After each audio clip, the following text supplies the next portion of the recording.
Career பிரேக்கில் எத்தனை அம்மாக்கள் என்ன மாதிரி தவிச்சிட்ருக்கீங்களோ அவங்க எல்லாருக்கும் இந்த வீடியோ நான் பதிவு பண்ணுறேன்.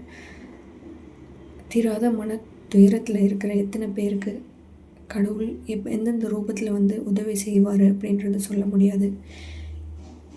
இன்றைக்கி செவ்வாய்க்கிழமை காலையில் எந்திரிச்சதுலேருந்து இந்த வேல்மாறல் பதிகம் இருக்கு இல்லையா, அது வந்து எனக்கு படிக்கணும் அப்படின்னு தோணிகிட்டே இருக்குது. அது ஏன்னு எனக்கு புரியல. மனசு கஷ்டத்தில் அழுதுகிட்டே இருந்தேன். அந்த நேரத்தில் எனக்கு ஒரு வீடியோ பார்க்குற மாதிரி ஒரு சூழ்நிலை. என்னென்னா, அழுதுட்டுருக்கிற உங்கள் கண்களை துடைக்கிறது முருகர் அப்படின்னு நினச்சிக்கோங்க. ஒரு குழந்தை ரூபத்தில் அவர் வருவார், அந்த பிஞ்சு கைகளால் உங்கள் கண்களை துடைப்பார் அப்படின்ற மாதிரியான ஒரு வீடியோ.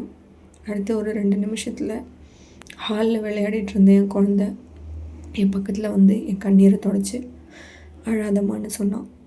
இது எத்தனை பேர் நம்புவீங்கன்னு எனக்கு தெரியல. ஆனால் என்ன மாதிரி கஷ்டப்பட்டுட்ருக்க அம்மாக்கள் இதை கண்டிப்பாக புரிஞ்சுக்குவீங்கன்னு எனக்கு தெரியும். வேல்மாறல் பதிகத்தை இன்னிலிருந்து நான் படிக்க ஆரம்பிக்க போகிறேன்.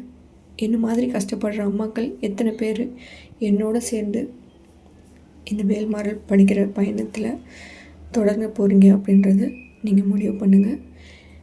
எத்தனை பேருக்கு இந்த வீடியோ வந்து சேரும் அப்படின்றது எனக்கு தெரியல. என்ன மாதிரி யாராவது இருக்கீங்க அப்படின்னா உங்களுக்கு தெரிஞ்ச ஒரு அம்மாக்கள், கஷ்டப்படுற அம்மாக்களுக்கு இதை ஷேர் பண்ணுங்கள். அவங்களுக்கும் இந்த பதிவு ரொம்பவே யூஸ்ஃபுல்லாக இருக்கணும். நம்ம மூலயமா வேல்மாறல் படிக்கிறதுக்கு கடவுள் அவங்களுக்கு தோண வைக்கணும் அப்படின்றது என்னோடய கருத்து.